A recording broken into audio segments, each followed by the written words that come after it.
북한 총정치국 선전선동부 1호화가가 직접 말했습니다. 우리는 모르고 세뇌시킨 게 아닙니다. 알고 세뇌시킨 겁니다. 이 한마디 어떻게 들리십니까? 아니 잠깐만요. 총정치국 선전선동부가 뭔지 먼저 짚고 가야 해요. 북한에서 총정치국이면 군부에서 1, 2입니다. 거기 선전선동부 1호화가예요. 김씨가 공식 초상화, 전국에 걸린 대형 포스터, 평양 궁전벽화, 전국 화가들이 복제하는 그 오리지널을 그린 사람이에요. 북한판 왕의 화가죠. 그 사람이 지금 한국에 있습니다. 2014년에 왔어요. 이만갑 보고 왔습니다. 근데 이분이 한국에 와서 한 말 중에 제가 들은 말 중에 가장 무서운 말이 하나 있어요. 오늘 영상 끝까지 보셔야 하는 이유가 그겁니다. 김씨 일가의 선전을 직접 만든 사람이 세뇌의 구조를 안에서 직접 설명합니다. 그것도 아주 태연하게. 이름은 김섭평. 조선인민군 총정치국 선전선동부 1호화가. 계급은 상좌, 한국으로 치면 중령에서 대령사입니다. 이분의 이력이 좀 특이해요. 화가인데 군 계급이 있어요. 총정치국 소속이니까요. 선군 치하 국가에서 총정치국은 그냥 선전부서가 아닙니다. 군부의 심장이에요. 이분이 한 일을 들어보면 입이 벌어집니다. 이집트, 시리아, 중국, 러시아, 중동 20년 가까이 해외를 돌며 궁전벽화 그리고 대형 동상 제작하고 왕족 초상화 그렸어요. 이집트에서만 3년 동안 100만 달러 넘게 벌었다고 합니다. 당시 환율로 한국 돈 10억이 넘는 돈이에요. 그럼 이분 손에 얼마나 들어왔을까요? 3년에 6천 달러입니다. 연 2천 달러예요. 누가 봐도 코미디입니다. 아니 코미디가 아니에요. 이게 말이 됩니까? 40만 달러짜리 그림을 팔고 받은 게 컬러 텔레비전 한 대였다고 합니다. 조선시대 도와서 화원들이 왕실에 작품 바치고 쌀 몇 말 받아가던 구조랑 똑같아요. 그게 500년이 지나서도 그대로예요. 북끝에서 달러가 뚝뚝 떨어진다고 김정일이 직접 말했다는데 그 달러가 어디로 떨어지는지는 안 말했나 봐요. 근데 여기서 한 가지 의문이 생깁니다. 이 사람 총정치국 선전선동부 1호화가입니다. 체제의 핵심 인물이에요. 그 사람이 왜 나왔을까요? 체제에 불만이 없었을까요? 아니면 알면서도 버텼던 걸까요? 이게 오늘 이야기의 진짜 출발점입니다. 총정치국 선전선동부에서 교관들이 군인들한테 뭘 가르치는지 직접 들어보면 섬뜩합니다. 교양 체계가 단계가 있어요. 혁명 전통 교양, 사회주의 애국주의 교양, 계급 교양, 그리고 마지막에 뭐가 있냐면 포로 불가 교양이에요. 적에게 잡히면 절대 포로가 될 수 없다. 군사 규정에 명시돼 있어요. 포로가 되면 변절자고 자폭해야 한다는 거예요. 이분이 우크라이나에서 포로로 잡힌 북한 병사 인터뷰 이야기를 하면서 눈물을 글썽이더라고요. 그 병사가 어머니를 원망하더랍니다. 나 같은 아들을 낳아서 이렇게 됐다고요. 나라를 원망하는 게 아니라 어머니를 원망하는 거예요. 세뇌가 어느 수준까지 들어가 있는지 그게 보이는 장면입니다. 근데 진짜 문제는 따로 있어요. 이 세뇌를 만드는 사람들이 뭘 알고 있냐는 겁니다. 김서평 씨가 직접 말합니다. 밑에 있는 사람들은 세뇌당하는 사람들이고 우리는 세뇌시키는 사람들이라서 이미 알고 있습니다. 모르고 세뇌시키는 게 아닙니다. 알고 세뇌시키는 겁니다. 여기서 잠깐 멈추셔야 해요. 조지 오웰이 1984에서 쓴 이중사고 개념이 있어요. 당 간부들은 진실을 알면서도 거짓을 말한다는 거예요. 전체주의 국가의 핵심 작동 원리라고 오웰이 설명했는데 많은 사람들이 그걸 그냥 소설 속 설정이라고 생각해요. 근데 지금 총정치국 선전선동부 1호화가가 직접 본인이 살아온 이야기로 그게 소설이 아니라 현실이라는 걸 증언하고 있습니다. 이게 왜 중요하냐면요. 체제 내부에 자정 기제가 없다라는 얘기거든요. 진실을 알면서 거짓을 만드는 사람들이 꼭대기에 있으면 그 체제는 내부에서 자발적으로 바뀔 수 없어요. 위에서 흔들려야 흔들리는 구조입니다. 그리고 이분이 한국 지원 물자 얘기를 하는 부분에서 저는 정말 충격받았어요. 우리가 보낸 쌀이 어떻게 처리되는지 들으셨습니까? 쌀이 들어오면 바로 선전이 작동해요. 국가보위부 안전부가 받아서 시장에 풀어요. 일반 주민들한테 무상 배급이 아니에요. 시장에 내다 팔아서 주민들이 돈 주고 사 먹게 합니다. 그러면서 방송에서 뭐라고 하냐면 위대한 장군님의 전략 전술로 적들이 알아서 우리한테 갖다 바치는 선물이라고 한다는 거예요. 선물. 도움이 아니에요. 선물이래요. 알아서 갖다 바치는 거래요. 이걸 들으면서 어떤 생각이 드십니까? 이 구조를 알고 있는 사람들이 총정치국 안에 있습니다. 그 사람들은 어떤 생각을 하고 있을까요? 의외로 솔직해요. 해외에 많이 나가본 사람들이라서 알아요. 인도네시아 가면 바나나가 그냥 땅에 떨어져 있고 LG, 삼성, 현대 간판이 어느 나라 가든 있는데 북한은 하나도 없다는 거 알거든요. 그러니까 꼭대기 사람들은 알아요. 알면서도 체제를 유지하는 게 자기한테 유리하니까 유지하는 거예요. 그럼 안에서 흔들리려는 시도는 없었을까요? 있었습니다. 총정치국 내 대령급 화가가 4군단, 2군단 고위 인사들을 포섭해서 쿠데타를 시도했어요. 돈도 있고 해외 경험도 있으니까 네트워크를 만든 거예요. 오래 못 갔어요. 적발돼서 처형됐습니다. 이분이 아는 사람이었다고 하더라고요. 근데 이분이 이런 말을 합니다. 절대 무너지지 않습니다. 너무 시스템화돼 있기 때문에 모든 기관 부서가 서로의 견제 대상이에요. 경찰, 검찰, 안전부, 보위부, 탱크사령부 다 서로 왼수를 만들어 놓은 거예요. 어느 하나가 반란을 일으키면 나머지가 견제합니다. 공포로 유지되는 상호 감시 시스템이에요. 그러면서도 이런 말을 합니다. 누군가 내부에서 한 번만 건드리면 끝납니다. 한 사람도 김정은 편에 서지 않아요. 이게 모순처럼 들리죠. 절대 안 무너진다면서 한 사람도 편이 없다고요? 이게 사실 전체주의 체제의 역설입니다. 로마 검투사 경기장이랑 똑같아요. 관중은 열광하지만 검투사는 탈출만 꿈꿉니다. 모두가 탈출하고 싶어 하는데 탈출 못하는 이유는 첫 번째로 탈출하면 혼자 죽기 때문이에요. 아무도 먼저 움직이지 않아서 체제가 유지되는 거예요. 균열은 안에서 시작되는 게 아니라 밖에서 정보가 들어가야 시작됩니다. 그리고 여기서 이분의 이야기가 가장 중요한 지점에 도달합니다. 말레이시아에 체류하던 2013년 무렵 이분이 스마트폰을 들고 처음 한 검색이 뭔지 아십니까? 이승만, 박정희였어요. 북한이 그렇게 악랄하다고 가르친 사람들이에요. 그런데 유튜브에서 박정희 대통령이 독일 파견 광부와 간호사들 앞에서 눈물 흘리는 영상을 봤대요. 손을 잡고 현장에 나와서 함께 울었다는 거예요. 이분이 충격을 받은 이유가 뭔지 아세요? 김씨 일가는 노동자를 그냥 도구 취급했거든요. 해외 파견 나가서 외화 벌어오는 기계예요. 거기서 번 돈이 김씨 일가 금고로 들어가는 거 당연하게 여기는 구조예요. 근데 대통령이 노동자한테 가서 손잡고 우는 걸 봤으니까요. 그게 감동으로 들어온 거예요. 그러다가 우연히 이만갑을 봤어요. 처음에는 너무 비참해서 틀었대요. 보면서 눈물이 났다고요. 근데 계속 봤어요. 꺼지지 않고 쌓였습니다. 박정희 영상, 이만갑, 그리고 이집트 은행 금고에서 100만 달러 가방을 손에 쥐었던 그 순간까지 다 쌓였어요. 자유가 없으면 돈도 없는 겁니다. 10억을 손에 쥐고도 못 나온 거예요. 그 돈이 내 돈이 아니니까요. 이분이 그 순간 이렇게 자문했다고 합니다. 생각을 멈추자. 이렇게 생각했대요. 왜냐면 이 생각을 계속하면 나올 수밖에 없다는 걸 알았으니까요. 결국 한인교회를 통해 국정원 요원을 만났어요. 국정원 블랙 요원이요. 이분이 그 요원 설명을 하면서 그러시더라고요. 키가 크고 잘생겼더라고요. 그러니까 감동이 오더랍니다. 국정원 요원분들 정말 고생이 많으십니다. 얼굴로 나라 지키시는 거 맞네요. 2달을 혼자 숨어 다니다가 국정원과 합류해서 한국에 왔어요. 인천공항에 내렸을 때 뭐가 달랐냐고 물어봤더니 이분이 한마디로 정리하셨습니다. 저 나라는 지하죠.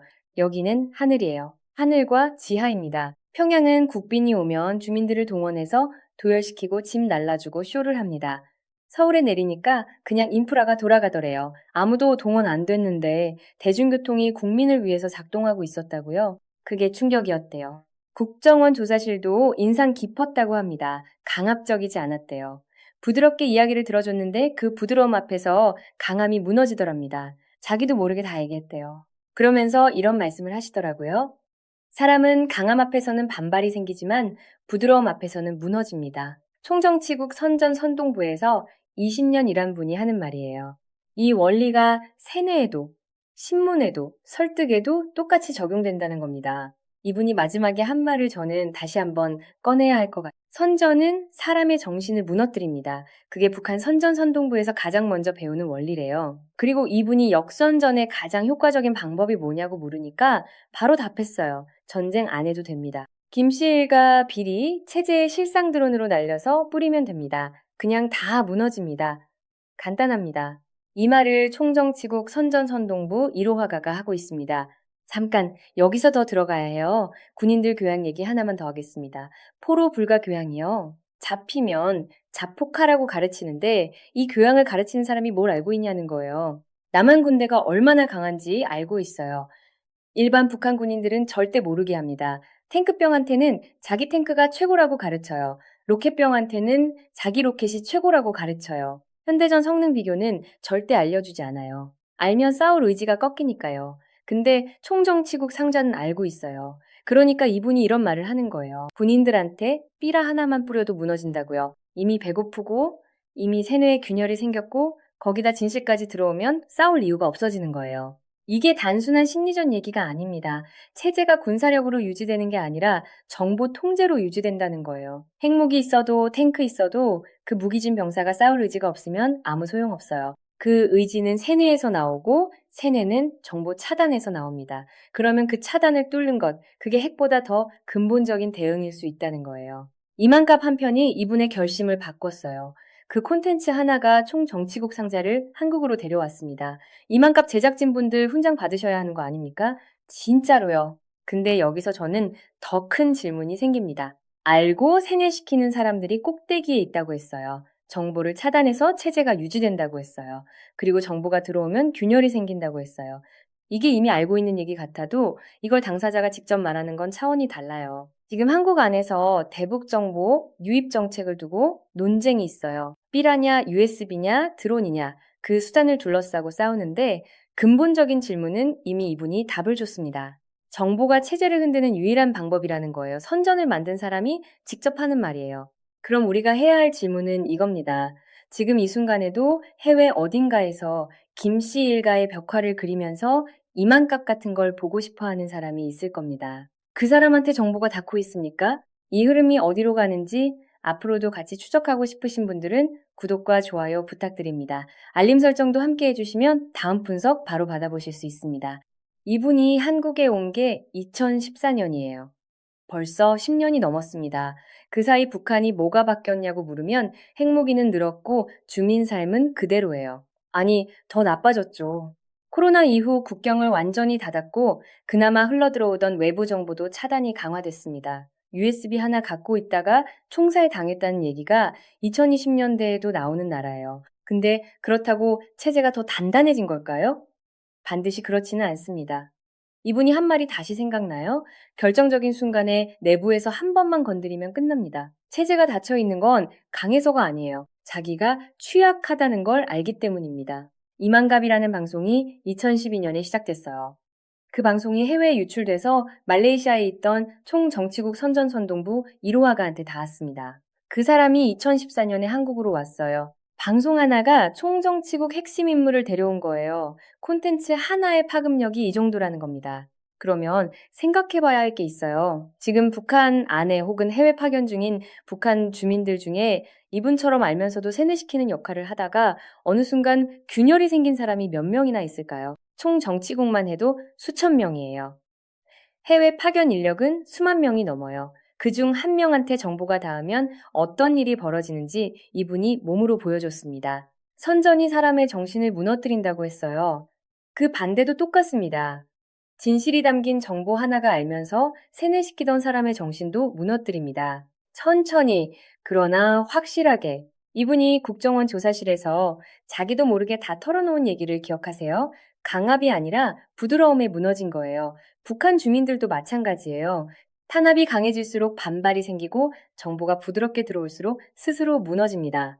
이미 선전 전문가가 검증한 원리입니다. 그래서 저는 오늘 이 영상이 단순히 탈북자 인터뷰 이야기라고 생각하지 않아요. 이건 체제가 어떻게 유지되는지 그리고 그게 어떻게 흔들리는지에 대한 내부 증언입니다. 알고 세뇌시키는 시스템이 있다면 알고 진실을 전하는 사람들이 있어야 균형이 맞아요. 그 역할을 우리 모두가 하고 있는 겁니다. 이분이 여권 얘기를 할 때 눈이 빛나더라고요. 북한에서 해외 나가려면 50명 도장을 받아야 해요. 사촌이네 친척 중 누구라도 정치범 수용소 들어가면 본인도 들어가야 해요. 해외 나가 있다가도 귀국 명령 떨어지면 들어가야 해요. 그 불안함 속에서 20년을 살았습니다. 그러다가 한국 여권을 손에 쥔 거예요. 아무 승인 없이 내 마음대로 갈 수 있는 문서 하나가요. 그게 그렇게 감격스러울 수 있나 싶은데 생각해보면 그게 우리가 당연하게 갖고 있는 거잖아요. 우리는 여권 만들러 구청 가면서 귀찮다고 생각하는데 이분한테는 그게 평생 꿈꾸던 자유의 증표였던 거예요. 자유라는 게 얼마나 소중한지는 그게 없는 사람이 가장 잘 안다고 하죠. 그리고 알면서 세뇌시켰던 사람, 즉 자유를 빼앗는 도구를 직접 만들었던 사람, 그 사람이 자유의 소중함을 가장 절절하게 말합니다. 이 역설이 오늘 이야기의 핵심이에요. 총정치국 선전선동부 1호 화가가 이만갑을 보고 한국에 왔습니다. 오늘 이 영상을 보고 있는 누군가가 혹은 이 영상이 어딘가로 흘러가서 닿는 누군가가 그 다음 이야기의 주인공이 될 수도 있어요. 선전을 만든 사람이 직접 말했습니다. 정보를 줘야 합니다. 많은 사람들이 알게끔 해야 합니다. 결정적인 순간에는 한 번만 건드리면 끝나는 나라라고요. 우리가 해야 할 일이 뭔지 이미 그 사람이 다 말해줬습니다. 한 가지 더 짚어야 할 게 있어요. 이분이 증언하는 북한 예술가 외화벌이 시스템은 지금도 돌아가고 있습니다. 코로나 이후 국경은 닫혔지만 해외 파견 예술 인력이 완전히 사라진 건 아니에요. 러시아, 중동, 아프리카 일부 국가에서 북한 미술가들이 여전히 작업하고 있다는 보고가 나옵니다. 그 사람들이 벌어오는 외화가 핵미사일 개발에 들어간다는 건 미국 재무부가 제재 이유로 직접 밝힌 내용이에요. 김서평 씨가 3년에 100만 달러를 벌어왔고 본인이 받은 건 6천 달러였습니다. 나머지 99만 4천 달러가 어디 갔을까요? 그 구조가 지금도 돌아가고 있는 거예요. 북한이 왜 예술가를 해외에 보내는지, 그 돈으로 뭘 하는지 이분이 몸으로 보여줬습니다. 우리가 이 이야기를 알고 있어야 하는 이유가 여기 있어요. 북한 문제를 이야기할 때 핵이나 미사일만 얘기하면 절반만 보는 거예요. 그 핵과 미사일을 만드는 돈이 어디서 오는지, 그 자금줄이 어떤 사람들의 20년 해외 생활로 만들어지는지 이걸 알아야 그림이 완성됩니다. 그리고 이분이 한 말 중에 제가 가장 오래 기억에 남은 장면이 있어요. 인도네시아에 갔을 때 바나나가 땅에 떨어져 있더랍니다. 그냥 아무도 안 주고 떨어져 있는 바나나를요, 북한에서 바나나는 귀한 거예요. 그걸 보면서 이런 생각이 들었대요. 차라리 자유만 있다면 나는 저런 사람도 되겠다고요. 노숙자보다 못한 공급 대상이 되어서 하루 쌀 800g, 한 달에 계란 60알 받으면서도 감사했다고 합니다. 그게 당연한 줄 알았으니까요. 외국 땅 나가보니까 노숙자도 그것보다 낫더랍니다. 그러니까 이분 머릿속에서 체제가 흔들리기 시작한 거예요. 세뇌시키던 사람의 세뇌가 풀리는데도 결국 비교가 필요했어요. 정보가 필요했어요. 밑에 있는 사람들은 세뇌당한다고 했습니다. 위에 있는 사람들은 알면서 세뇌시킨다고 했어요. 그 중간에 있는 사람들, 해외에 나가서 바나나 보고 충격받은 사람들, 이 사람들이 균열의 진짜 씨앗입니다. 결정적인 순간에 한 번만 건드리면 된다는 말, 다시 한번 기억하십시오. 이미 체제 내부에서 균열을 꿈꾸는 사람들이 있다는 거, 총정치국 안에서 쿠데타를 시도했다가 처형된 사람이 있다는 거 이미 알고 있는 사실이에요. 문제는 그 결정적인 순간이 올 때 바깥에서 어떤 지원이 있냐는 거예요. 그 결정적인 순간이 언제 올지는 아무도 몰라요. 근데 그 순간이 왔을 때 정보가 닿아 있는 사람이 얼마나 많냐가 그 다음을 결정합니다. 총정치국 선전선동부 1호 화가가 이만갑 보고 한국에 왔어요. 그분이 지금 이 이야기를 하고 있습니다. 우리는 이걸 듣고 있고요. 알고 세뇌시키는 사람들이 있다면 알고 진실을 전하는 우리가 있어야 합니다. 이 채널이 그 역할을 하려고 합니다. 이 흐름을 계속 같이 추적하고 싶으신 분들 구독과 좋아요 부탁드립니다. 알림 설정도 꼭 눌러주세요. 다음 이야기로 찾아오겠습니다.